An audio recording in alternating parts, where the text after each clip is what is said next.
It's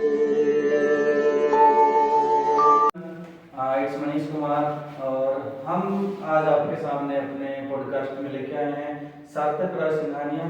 हम बैठे हैं गुरुकुल किशनगढ़ घासेड़ा में और मैं आज आपको इंट्रोड्यूस कराना चाहता हूँ गुरुकुल किशनगढ़ घासेड़ा की धरोहर और हमारे एक प्राउड स्टूडेंट सार्थक राय से, जिसने एनडीए का फाइनल सिलेक्शन दिया है और 12th क्लास के एग्जाम देने के बाद अभी ये एनडीए फाइनल सिलेक्शन मेडिकल सब क्लियर करके और इनको रिपोर्ट करना है इंडियन मिलिट्री एकेडमी में। तो आप सभी को मैं इससे एक बार आप लोगों की बातचीत कराना चाहता हूँ इस माध्यम से। तो आप इस वीडियो के बारे में क्या सोचते हैं, समझते हैं, जानते हैं, कमेंट करके बताइएगा। बाकी एक बार मैं सार्थक से कहूँगा कि एक बार अपने आप को इंट्रोड्यूस करें, इनकी शिक्षा दीक्षा कैसे हुई है, कहाँ हुई है, गुरुकुल के बारे में इनके क्या विचार हैं, एक बार बताइए सार्थक। Thank you sir. सर मेरा नाम सार्थक राय सिंघानिया है सर।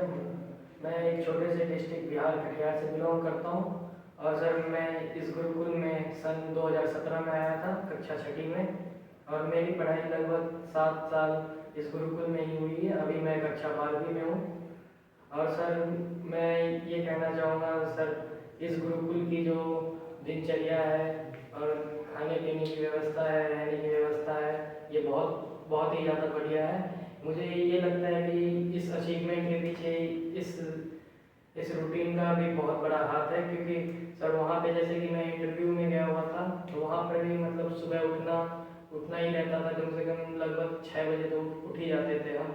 और सर हमारे वहाँ पे भी अलग अलग तरह के मतलब हर दिन अलग अलग एग्ज़ाम्स होते थे डे टू डे।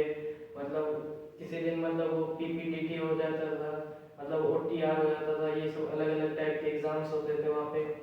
और सर वहाँ पे लगभग स्टूडेंट को नोटिस किया जाता था कि मतलब वो सुबह उठ रहे हैं या नहीं, हुआ मतलब लेजी वीकनेस मतलब अपना दिखा रहे हैं या नहीं, मतलब एक्टिव है या नहीं। मुझे ये भी लग रहा है गुरुकुल में ये चीज़ मुझे वहाँ यहाँ पे सीखने को मिली है। और सर तो सार्थक आपने बताया कि गुरुकुल की दिनचर्या जो है उसने आपको बहुत ज़्यादा मदद की एसएसबी क्रैक करने में जो आपने एनडीए में दिया। तो अभी हम जानना चाहते हैं कि आप किस तरह से गुरुकुलीय शिक्षा को देखते हैं। जैसे बाहर आधुनिक शिक्षा को अगर देखें तो बड़े बड़े शिक्षा संस्थान हैं जो बहुत ही जोर शोर से अपने प्रचार प्रसार करते हैं, रिजल्ट्स दिखाते हैं। हम ये नहीं कह रहे कि वहाँ ऐसा कुछ नहीं हो रहा या वो बुरा है, लेकिन मैं आपसे जानना चाहता हूँ क्योंकि आपने 2017 से पहले बाहर पढ़ाई की है, बाहर कन्वेंट स्कूल्स में, पब्लिक स्कूल्स में आप पढ़े हो, तो आप किस तरह से देखते हो, क्या चेंज आप देखते हो कि भाई वहाँ क्या था और यहाँ क्या है। सर जैसे मैं बाहर पढ़ता था सर, मैं वैसे पढ़ाई में वैसे बाहर में बढ़िया नहीं था सर। जैसे कि यहाँ पे इस गुरुकुल में आया तो सर मैं यहाँ पे रूटीन में जब ढला तो यहाँ पे मैं ये देखता था कि बच्चे पढ़ रहे हैं यहाँ पे। फिर मैं 6ठी की रिजल्ट भी आई उस टाइम, 6ठी की रिजल्ट आई तो बहुत कमी आई थी। उस टाइम मैं दुखी भी हुआ कि सभी बच्चे मेरे से सारे आगे हैं और मैं सबसे पीछे हूँ। तो फिर स्वाध्याय में जब मैं बैठा करता था यहाँ पे तो मैं देखता था सभी बच्चे पढ़ रहे हैं। फिर उसके बाद फिर मैं भी पढ़ाई करना शुरू किया। और तो मैं ये मानता हूँ कि मतलब बाहर जितने स्कूल्स हैं वहाँ पे उनसे उनका कोई मतलब नहीं होता। मतलब वो बच्चों को मतलब ठानना पड़ता है कि वो मतलब कर सकते हैं इस चीज़ को, कि वो आगे क्या करना चाह रहे हैं। मतलब अपने आप को ज़्यादा टाइम देना पड़ता है उस चीज़ को करने के लिए। चलो बहुत बढ़िया। तो मैं आप सभी को बता देता हूँ गुरुकुल किशनगढ़ घासेड़ा जो रेवाड़ी डिस्ट्रिक्ट हरियाणा में स्थित है, ये 1979 से संचालित है और इनका संचालन अभी योग ऋषि पूजनीय स्वामी रामदेव जी महाराज द्वारा किया जा रहा है। और गुरुकुल किशनगढ़ घासेड़ा के संरक्षक या हम कहें जो देख रेख कर रहे हैं वो हमारे प्राचार्य श्री सत्यव्रत शास्त्री जी हैं, जिनकी शिक्षा दीक्षा भी यहीं हुई है, जिन्होंने पठन पाठन भी यहाँ किया है और अभी प्राचार्य का कार्यभार संभाल रहे हैं। तो अभी मैं सार्थक आपसे ये जानना चाहता हूँ कि आपने जो एग्ज़ाम क्रैक किया, आपने एनडीए का जो पेपर क्रैक किया, उसमें यहाँ से आपके गुरुजनों से या यहाँ की व्यवस्था थी उससे आपको कितना सहयोग मिला।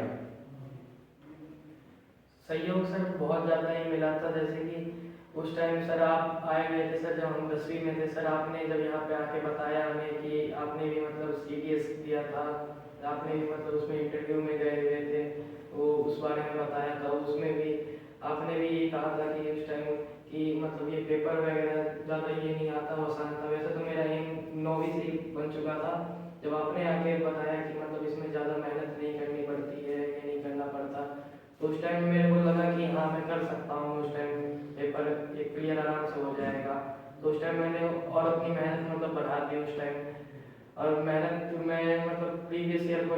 उस टाइम करता था। आप मतलब क्लास में आकर भी कहते थे मतलब कभी कभी बीच में कि उसमें लगभग सारे सिमिलर मतलब प्रीवियस ईयर क्वेश्चन आते, बस वैल्यूज वगैरह उसमें चेंज आते हैं, जैसे मैथ में हो गया। साइंस के मतलब वहाँ पे सिलेबस वैसे 12 तक रहता है, आप कहा भी करते थे मतलब 12 तक साइंस में रहता है, पर वहाँ पे मतलब लगभग हमारा तो 10th तक के लेवल तक ही था। चलो सार्थक, ये आपका बड़प्पन है कि आप इतने मुश्किल एग्जाम को पास करने के बाद भी आप उसको एक उस तरह से देखते हैं। लेकिन सार्थक राय की उपलब्धि आप सभी जो भी देख रहे हैं एक मिसाल बनी है, क्योंकि देखो आजकल जो एक बना हुआ है कि जो कॉम्पिटिटिव एग्जाम है उनका मतलब कोचिंग संस्थान, तो इस बच्चे ने यही करके दिखाया है कि आप अपने मेहनत के दम पे सीमित संसाधनों से भी वो मुकाम पा सकते हैं जो बाहर जिनके लिए एक अलग से व्यवस्था बनाई गई है। तो यहाँ पे ये बच्चे की सफलता ये आपको एक प्रेरणा देगी कि आप भी कर सकते हैं। सार्थक के जो उपलब्धि है उसमें निसंदेह 100% क्रेडिट सार्थक को ही मिलेगा। और इस बच्चे ने मुझे याद है, थोड़ा सा बता रहे थे कि जब आपका रिजल्ट आया तो आपने घर भी शायद बताया नहीं था, आपके पिताजी का शायद जन्मदिन था, ऐसा कुछ है, तो एक बार बताओगे वो किस्सा क्या है? सर जब मैंने अपना इंटरव्यू क्लियर किया था सर, उस टाइम ना घर वालों को भी पता था कि मैं इंटरव्यू वहाँ पे देने जाऊँगा या ये करूँगा। मैं तो बस अपने भैया के साथ ही वहाँ पे गया हुआ था कि बोल के भैया मतलब बनारस में उस टाइम वो शादी हुई थी, मतलब पापा के दोस्त के यहाँ, भैया के साथ मुझे अटेंड करने जाना था। तो भैया ने मुझे वहाँ पे क्या किया, मतलब मुझे वहाँ पे छोड़ के आ गए उस जगह, मतलब इंटरव्यू वाले दिन। और फिर उसके बाद भैया को भी मैंने मना कर दिया था कि घर पे मत बताना, अभी जिस टाइम पास हो जाऊँगा वो उस टाइम मैं खुद बता दूँगा। लेकिन फिर उस टाइम जब हमारा हमारा वहाँ पे मेरिट लगा लास्ट में, तो मेरिट में मेरा नाम था, लेकिन फिर उस टाइम मैंने भैया को फिर मना भी कर दिया कि पापा को नहीं बताना, पापा को मतलब एक गिफ्ट के तौर पे देंगे इसे, कि पापा के जन्म बर्थडे आ रहा है उस दिन, मतलब इस अचीवमेंट को बताएंगे कि क्या हुआ है। चलो, तो देखो ये कितनी बड़ी बात है, एक पेरेंट्स के लिए कितनी बड़ी बात होती है कि उसको बर्थडे पे इतना बड़ा तोहफा मिले कि बच्चा सेना में अफसर बन गया है। तो हम चाहते हैं कि भाई आप लोग इससे एक प्रेरणा लें, आप इनसे सीखें कि और ये चीज़ें जो ये सोच है ये आपको कहीं पब्लिक स्कूल में, कॉन्वेंट स्कूल में कहीं नहीं मिलती, ये आपकी जड़ों में होती है। इनके संस्कार इतने अच्छे हैं। और मुझे शायद थोड़ा ध्यान है कि आप आपके परिवार से शायद आपकी बहन भी आचार्य कुलम गुरुकुल में पढ़ रही है ना? तो ये बच्चे, ये परिवार गुरुकुलीय शिक्षण संस्थानों से जुड़े हुए हैं। तो उसकी आज हमें बड़ा अच्छा लगा, हमारे प्राचार्य जी ने भी आपको, प्राचार्य जी ने आपको उस पर शायद एक अलग से गिफ्ट दिया था, आप कुछ बताओ उस बारे में। हमें यहाँ पे मतलब उस टाइम एक मोमेंटो दी गई, मतलब उसको याद करने के लिए हमें सम्मान दिया गया, मुझे बहुत बढ़िया लगा और मैं उस मोमेंट को कभी नहीं भूलना चाहूँगा।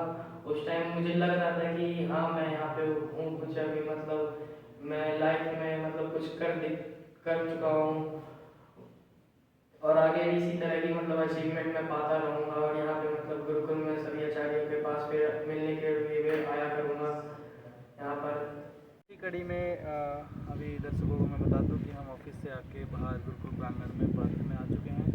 तो एक बार मैं चाहता हूं सार्थक, आप हमारे सभी दर्शकों को बताएं कि गुरुकुल के अंदर एक दिनचर्या क्या रहती है, आमतौर पे जो दिनचर्या रहती है उसको एक बार आप ब्रीफली सभी को बताएं। यहाँ पे मतलब हमें सुबह ही 4 बजे हमें उठा दिया जाता है और हम उस टाइम अपने मतलब उस टाइम मंत्र पाठ होता है, मतलब सुबह की प्रातःकाल की जो होती है। उसके बाद हम फ्रेश वगैरह होने जाते हैं। उसके बाद हमारा 1-2 घंटे का स्वाध्याय चलता है। फिर उसके बाद हमारा 6:30 बजे उसके बाद हमारा ये होता है व्यायाम वगैरह होता है आधे घंटे का सुबह में। बेशक कितनी भी ठंड पड़ रही हो, हमारा मतलब वही दिनचर्या, मतलब सुबह उठना और सुबह में ही मतलब सुबह व्यायाम करना, पसीने बहाना। और जैसे सुबह हम नहाने भी जाया करते हैं, उसके बाद व्यायाम के बाद 7 बजे के आसपास, 7 बजे मतलब हम उस ठंड में भी उसी वक्त हम नहाते हैं और गर्मियों में भी उसी वक्त हम नहाते हैं। मतलब और हमारे लिए मतलब यहाँ पे अगर ठंड की बात की जाए तो हमारा मतलब यहाँ पे पानी अगर देखी जाए तो बहुत कम, मतलब ये पूछते हैं कि उस टाइम ठंड में पानी क्या ठंडा ही रहता है, ये रहता है। उस टाइम ठंड में पानी वगैरह ठंडा नहीं रहता, मतलब यहाँ पे हमारे लिए मतलब वो मोटर चलती है उस टाइम डायरेक्ट जब पानी आता है वो मतलब ताज़ा ही रहता है, उस टाइम वो गर्म ही लगता है। और मतलब ठंड में तो ये मानना चाहूँगा कि गर्म पानी मतलब शरीर के लिए बहुत ज़्यादा ही हानिकारक होता है, मतलब स्किन को मतलब ख़राब भी कर सकता है। लेकिन जो हम नॉर्मल पानी से नहा रहे हैं उसमें हमें कोई दिक्कत भी नहीं होगी, आगे जाके हमें स्किन प्रॉब्लम भी नहीं होंगे। और फिर उसके बाद हमारा मतलब नहाने के बाद फिर हम तैयार रेडी वगैरह होके फिर हमारा हवन वगैरह। और ये गुरुकुल किशनगढ़ घासेड़ा में चल रहा था। पहले हम आचार्य उसी गुरुकुल के बने, प्रथम आचार्य। वहां हमारे आचार्य सत्यव्रत जी। एक बार सब बच्चों का जोरदार अभिनंदन। 10,000 से ज्यादा बच्चों को अभी पाल रहे हैं, पढ़ा रहे हैं। 1 लाख का टारगेट है। हाँ, फिर विद्यालय में हमारा 3:40 बजे छुट्टी हो जाती है और 3:40 के बाद फिर यहाँ पे हॉल में आते हैं, फिर ड्रेस वगैरह उसी में होना पड़ता है, ड्रेस वगैरह चेंज करते हैं और फिर ग्राउंड में जाने के लिए रेडी होते हैं। ग्राउंड में फिर हम शाम तक मतलब खेलते हैं 6:30 बजे के तक। फिर 6:30 बजे फिर हमारा फिर वहाँ पे 7 बजे तक मतलब फिर हमारा स्नान होता है, मतलब हाथ पैर धो। और गर्मियों में तो स्नान, वैसे ठंडियों में तो हाथ पैर ही धोते हैं, शाम में एक ही टाइम स्नान करते हैं, सुबह में बस ठंडियों में। और गर्मियों में हम दोनों टाइम ही स्नान करते हैं। फिर उसके बाद हमारा फिर संध्या होती है हमारे पास यहाँ पे शाम में। उस संध्या में फिर हम मतलब वैदिक मंत्रों का उच्चारण करते हैं उस टाइम। और उस टाइम हमारे मन में पॉजिटिव वाइब्स वगैरह भी आती है उस मंत्रों से। फिर उसके बाद हम यहाँ पे भोजन होता है 7:30 बजे के आसपास। 7:30 बजे भोजन करने के बाद 8 बजे हम यहाँ पे स्वाध्याय में बैठ जाते हैं। फिर 8 बजे से लेकर 9 बजे तक हमारा यहाँ पे स्वाध्याय होता है रात में। फिर उसके बाद हमारे यहाँ पे दूध वितरण होता है। फिर हमारा 9 बजे 9:15 के आसपास हम उससे। तो अगर मैं दिनचर्या के बारे में बात करूँ तो आपने जो कहा उसको अगर शॉर्ट में मैं अपने दर्शकों को बताना चाहूँ तो हम ये मान सकते हैं कि 9 से 3:40 तक हमारे यहाँ CBSE से एफिलिएटेड जो स्कूल है वो चलता है। उससे पहले और उसके बाद जो गुरुकुलीय परंपरा में जो योगाभ्यास होते हैं, आपके व्यायाम होते हैं, खेल होता है, वो सब होता है। तो ओवरऑल अगर हम देखें तो आपको लगभग 4 से 5 घंटे आपको यहाँ पे आपको पर्सनल डेवलपमेंट जिसको हम कह सकते हैं, जिसमें आप जो बच्चे व्यायाम करना चाहें वो व्यायाम करते हैं, जो बच्चे खेलना चाहें खेलते हैं। उसके अलावा बच्चे अपनी जो एक्सरसाइज हैं वो करते हैं। आप यहाँ की जो शिक्षा व्यवस्था है उसमें संस्कृत और कंप्यूटर अगर इन दोनों की बात करें तो उनको आप कैसे पाते हैं कि भाई यहाँ आने के बाद बच्चे कंप्यूटर से हट जाते हैं, दूर हो जाते हैं, मोबाइल से हट जाते हैं, तो उसका ड्रॉबैक क्या है? और अगर मान लो यहाँ पे आपके पास मोबाइल नहीं था, टीवी नहीं थे, तो उसकी क्या ड्रॉप है? क्या ये एक अच्छी चीज़ है या एक बुरी चीज़ है कि स्टूडेंट के लिए मोबाइल नहीं होना? मोबाइल नहीं होना स्टूडेंट के लिए वैसे तो बहुत बढ़िया चीज़ है, क्योंकि उसके बहुत सारे साइड इफ़ेक्ट भी है। जैसे मोबाइल से जो अल्ट्रावायलेट रेज वगैरह जो निकलती है वो हमारे आंखों के लिए बहुत ज़्यादा मतलब हार्मफुल होती है।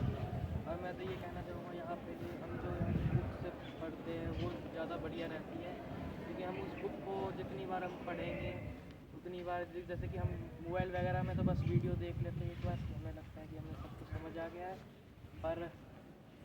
पर मैं ये कहना चाहूँगा अगर हम उस बुक को उस समय पे अगर 3-4 बार अगर वो सिर्फ रीडिंग दे देंगे तो मतलब हमें हर बार मतलब उस पर अलग अलग मतलब उस चीज़ के बारे में पता चलेगा। और मैं उस चीज़ के बारे में मतलब जाके अपने टीचरों से पूछेंगे, मतलब उसके ज़्यादा से ज़्यादा जानकारी उसमें मिलने की कोशिश करेंगे। जब टीचर हमें मतलब यहाँ पे मतलब टीचर भी हमारे मतलब फ्रेंडली रहते हैं, मतलब हमें मतलब पेरेंट्स जैसे रहते हैं वैसे ही मतलब आप उनके पास जाओगे तो वो वैसे भी बहुत बढ़िया बहुत ज़्यादा ही बढ़िया समझाते हैं। मतलब जैसे एक मतलब पेरेंट्स अपने बच्चों को जैसे समझाया करते हैं उसी तरह से आपको यहाँ पर समझाते हैं हमें टीचर्स, और आपको समझ भी बहुत बढ़िया से आएगा।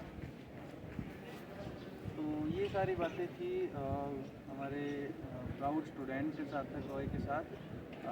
इसके अलावा मैं सार्थक आपसे जानना चाहता हूँ कि आप अपनी सफलता का श्रेय किस तरह से बांटना चाहोगे गुरुकुल के साथ, यहाँ के अध्यापकों के साथ, प्राचार्य जी के साथ? वैसे तो हम कहें तो ये 100 का 100% श्रेय आपका है, लेकिन एक मंजिल तक पहुँचने के लिए जो रास्ते में आपको सपोर्ट सिस्टम जो होता है उसका काम ज़रूर गुरुकुल ने किया है। तो आपके मुंह से मैं एक बार उस बारे में कुछ सुनना चाहूँगा कि भाई आपको कहाँ कहाँ लगा कि भाई मैं ये कर सकता हूँ, कब कब आपको लगा और कब कब आपको सपोर्टिव सिस्टम ने आपको मोरल बूस्ट किया कि भाई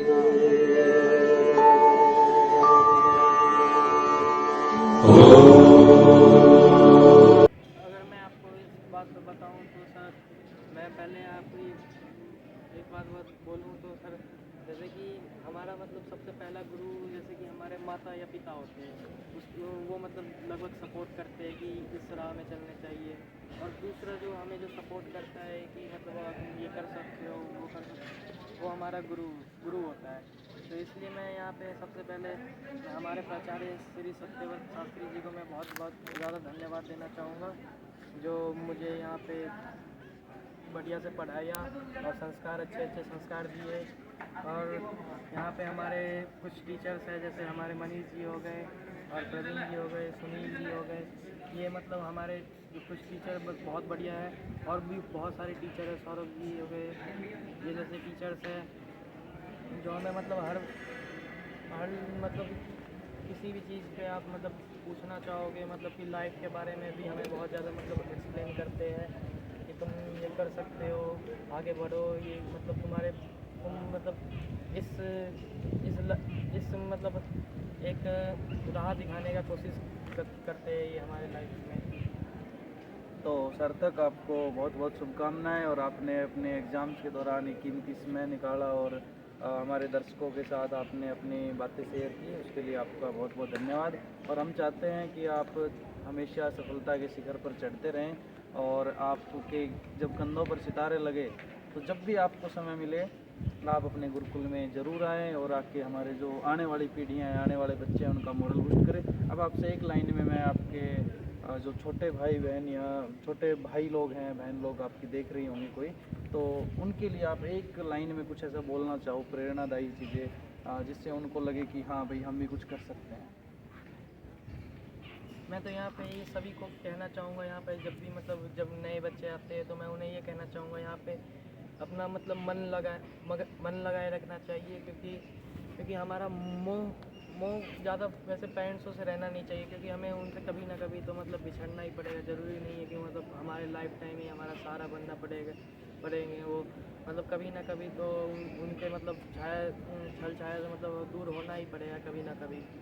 और कब तक वो पेरेंट्स, क्योंकि हम पेरेंट्स को संभालने इस लायक बनने के लिए मैं तो ये कहना चाहूँगा ये गुरुकुल बहुत ही बढ़िया है।